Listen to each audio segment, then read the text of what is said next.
Hello guys, ഇന്ന് നമ്മൾ ഉണ്ടാക്കുമ്പോൾ ഒരു അടിപൊളി സാമ്പാറാണ്. അപ്പോൾ നമുക്ക് സാമ്പാർ ഉണ്ടാക്കാനായിട്ട് നമുക്ക് ഇഷ്ടമുള്ള കഷ്ണങ്ങളൊക്കെ എടുക്കാം. ഞാനിവിടെ ചേന, മത്തങ്ങ, കുമ്പളങ്ങ, വെണ്ടയ്ക്ക, തക്കാളി, മുരിങ്ങാക്കോലൊക്കെയാണ് എടുത്തിരിക്കുന്നത്. ഇനി നമുക്കൊരു കുക്കറിലേക്ക് 1 കപ്പ് കഴുകി വൃത്തിയാക്കിയ പരിപ്പ് ഇട്ട് കൊടുക്കാം. ഇനി ഇതിലോട്ട് അരിഞ്ഞു വെച്ച മത്തങ്ങയും കൂടി ചേർത്ത് കൊടുക്കാം. ഇനി ഇതിലോട്ട് 1/2 ടീസ്പൂൺ മഞ്ഞൾപ്പൊടി ചേർക്കാം. ആവശ്യത്തിന് വെള്ളവും ഒഴിച്ചിട്ട് ഒന്ന് വേവിച്ചെടുക്കണം. ഒരു 3 വിസിലിൻ്റെ ഉള്ളിൽ പരിപ്പും മത്തങ്ങയും നന്നായിട്ട് വെന്ത് കിട്ടിയോളും. ഇനി നമുക്ക് ഇതേ സമയം ഒരു ചീനച്ചട്ടി അടുപ്പത്ത് വെച്ചിട്ട് വെളിച്ചെണ്ണ ഒഴിച്ചു കൊടുക്കാം. അതിലോട്ട് അരിഞ്ഞു വെച്ച വെണ്ടക്കായ ഇട്ട് കൊടുക്കാം. വെണ്ടക്കായ ഇട്ടിട്ട് നമ്മളൊന്ന് വാട്ടിയെടുക്കണം. അപ്പോൾ വെണ്ടക്കായ ഒന്ന് വാടി വന്നിട്ടുണ്ട്. ഇതിനെ നമുക്കൊന്ന് മാറ്റി വയ്ക്കാം. ഇനി നമുക്കിതിലോട്ട് ഒരു 8 ചുവന്നുള്ളി അരിഞ്ഞതും കൂടി ഇട്ട് കൊടുക്കാം. വലിയ ഉള്ളി ആയതുകൊണ്ട് ഞാൻ ജസ്റ്റ് ഒന്ന് മുറിച്ചിട്ടിട്ടുണ്ട് കേട്ടോ. ഇനി ഉള്ളിയൊക്കെ ഒന്ന് വാടി വന്നിട്ടുണ്ട്. ഉള്ളിയും കൂടി ഒന്ന് മാറ്റി വയ്ക്കാം. ഇനി ഇതിലോട്ട് തക്കാളിയും ഇട്ട് കൊടുക്കാം. അതിലോട്ട് ഒരു 2-3 അല്ലി വെളുത്തുള്ളിയും കൂടി അരിഞ്ഞതും കൂടി ഇട്ട് കൊടുക്കുന്നുണ്ട്. അതും കൂടി ഒന്ന് വാടി വരണം. അപ്പോൾ തക്കാളിയും വെളുത്തുള്ളിയും വാടി വന്നിട്ടുണ്ട്. അതും കൂടി മാറ്റി വയ്ക്കാം. ഇനി നമുക്ക് സാമ്പാർ പൊടി വേണം.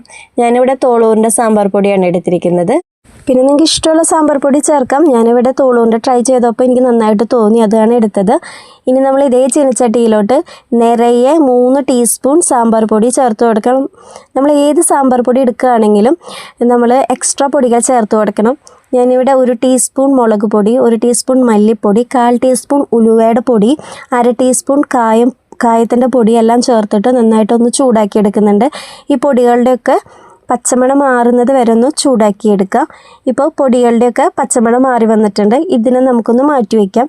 ഇനി നമ്മൾ കുക്കറിലെ പരിപ്പും മത്തങ്ങയൊക്കെ നന്നായിട്ട് വെന്ത് വന്നിട്ടുണ്ട്. ഇനി ഇതിലോട്ട് അരിഞ്ഞു വെച്ച ചേനയും കുമ്പളങ്ങയും കൂടി ഇട്ട് കൊടുക്കാം.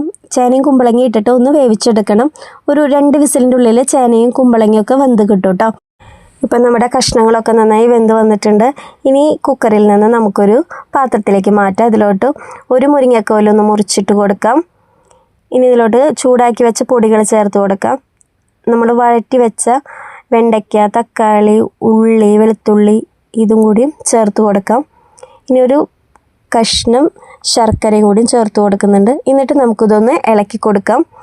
നമുക്ക് ആവശ്യത്തിന് ഇതിൽ ഉപ്പ് ചേർക്കാം കേട്ടോ. ഞാനിതിൽ ഉപ്പ് ചേർത്തിട്ടുണ്ടായിരുന്നു, അത് വീഡിയോ പെട്ടെന്ന് കട്ടായി പോയതാണേ. ഇനി ഇതിലോട്ട് കുറച്ച് കറിവേപ്പിലയും കൂടി ഇട്ട് കൊടുക്കാം. ഇത് നല്ല കട്ടിയായതുകൊണ്ട് നല്ല തിളച്ച ചൂടുവെള്ളം ഞാനൊന്ന് ഒഴിച്ചു കൊടുത്തിട്ടുണ്ടായിരുന്നു.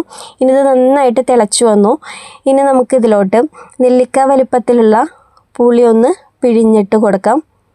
അപ്പോൾ പുളിയും കൂടി ചേർത്തിട്ട് നന്നായിട്ടൊന്ന് തിളയ്ക്കണം. പുളിയുടെ ഒരു കുത്തുണ്ട്, ആ കുത്തൊന്ന് മാറുന്നത് വരെ നമ്മളിതൊന്ന് നന്നായിട്ടൊന്ന് തിളപ്പിച്ചെടുക്കണം. പിന്നെ നമ്മൾ ഒന്ന് ശ്രദ്ധിക്കേണ്ട കാര്യം എന്താണെന്ന് വെച്ച് കഴിഞ്ഞാൽ കഷ്ണങ്ങളെല്ലാം നന്നായി വെന്തതിന് ശേഷമാണ് നമ്മൾ പുളി ഒഴിച്ചു കൊടുക്കാനായിട്ട് പാടുള്ളൂ. പുളി ഒഴിച്ചു കൊടുത്തു കഴിഞ്ഞാൽ പിന്നെ കഷ്ണങ്ങളൊന്നും വേവില്ല. അപ്പോൾ ആദ്യം തന്നെ എല്ലാ കഷ്ണങ്ങളും വെന്തതിന് ശേഷം നമ്മൾ പുളിവെള്ളം ഒഴിച്ചു കൊടുക്കണേ. അതെല്ലാവരും ഒന്ന് ശ്രദ്ധിക്കണം കേട്ടോ. ഇപ്പോൾ നമ്മുടെ സാമ്പാറൊക്കെ ഇവിടെ നന്നായിട്ട് തിളച്ച് വന്നിട്ടുണ്ട്. ഇനി നമുക്കിതിലോട്ട് കുറച്ച് മല്ലിയില ഒന്ന് അരിഞ്ഞത് ഇട്ട് കൊടുക്കാം. അപ്പോൾ നമ്മുടെ സാമ്പാർ ഇവിടെ റെഡി ആയിട്ടുണ്ട് കേട്ടോ. ഇനി നമുക്കിത് ഒന്ന് താളിച്ചു കൊടുക്കണം. അതിനായിട്ടൊരു ചീനച്ചട്ടി അടുപ്പത്ത് വയ്ക്കുക.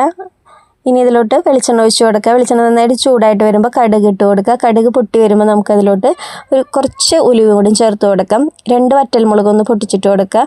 2 തണ്ട് കറിവേപ്പില ഒന്ന് ഉരിഞ്ഞിട്ട് കൊടുക്കുക. എന്നിട്ട് നമുക്ക് സാമ്പാറിലേക്ക് ഇതൊന്ന് ഇട്ട് കൊടുക്കാം. ഇപ്പോൾ നമ്മുടെ സാമ്പാർ ഇവിടെ റെഡി ആയിട്ടുണ്ട്. നല്ല ടേസ്റ്റാണ്. അപ്പോൾ നിങ്ങളെല്ലാവരും ട്രൈ ചെയ്ത് നോക്കണം കേട്ടോ. അപ്പോൾ അടുത്തൊരു റെസിപ്പിയായി കാണും വരെ ഓക്കെ, ബൈ, താങ്ക് യു.